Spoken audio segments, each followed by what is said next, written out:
Hey guys, how are we? Well, another fantastic day here in Thailand, Pattaya, and the skies are ominous. I'm just waiting for it to pour down rain, but hopefully I'll get this video shot before that happens. Anyway, just wanted to answer a question. Someone sent me an email last night and said, hey look, my relative has sold a property in Australia. What do you think they should do? Buy another property in Melbourne, or should they buy property in Greece or invest in something else? I'm not a financial advisor, so I can't give you any clear financial advice, and I wouldn't do that anyway. But in regards to my own personal opinion, I think at this particular point in time, I think gold and silver is a much better investment. And there's a reason why I say that. I don't just say that arbitrarily. And that is because I think we're transferring from one financial system to another. And during those times, you always want to be in physical assets. That's my personal opinion. Over what time frame that's going to happen, I don't know. Could be next week, could be next year, could be in 10 years' time. The problem is if you tie up all of your money in, say, gold or silver, the only thing that you're hoping for is capital growth, and you're not going to get any dividend yields. You're not going to get any other, benefits from it, apart from possibly, in worst case scenario, transferring from one system to another system.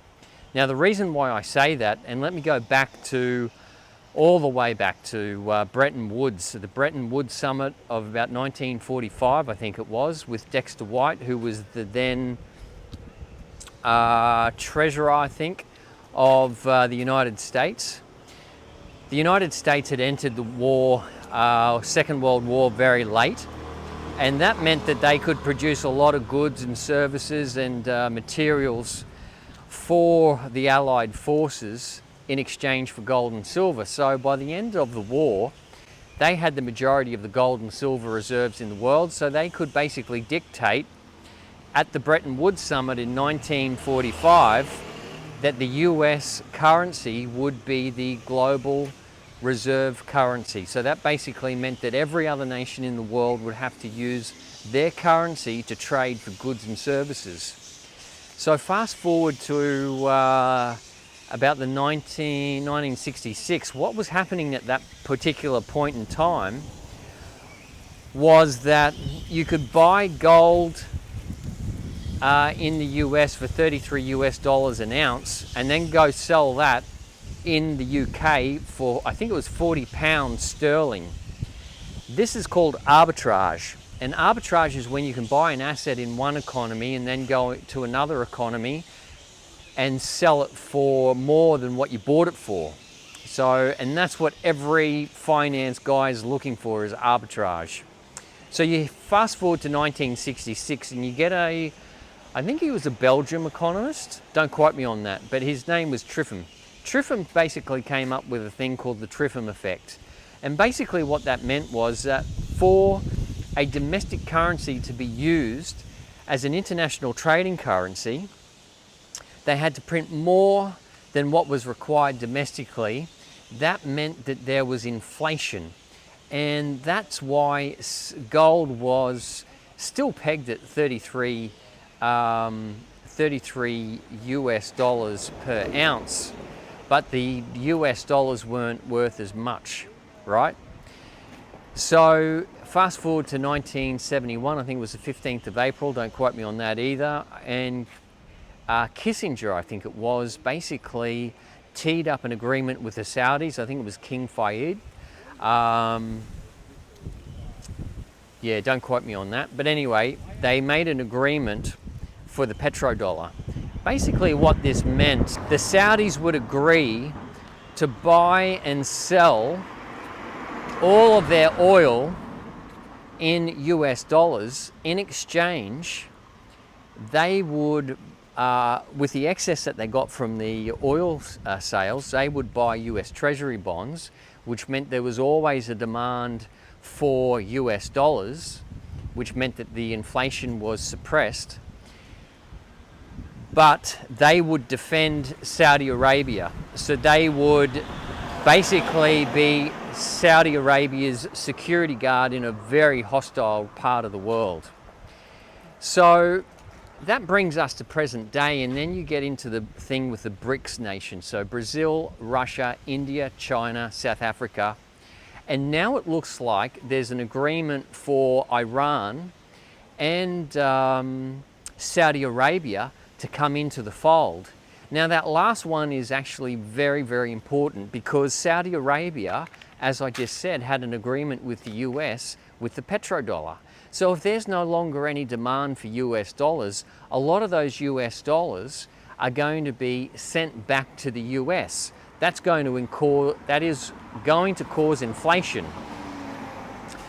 So keep an eye on this at the moment, because last time something like this even threatened to be happened was with Saddam Hussein, and he suddenly developed weapons of mass destruction, and he was out of the picture within no time.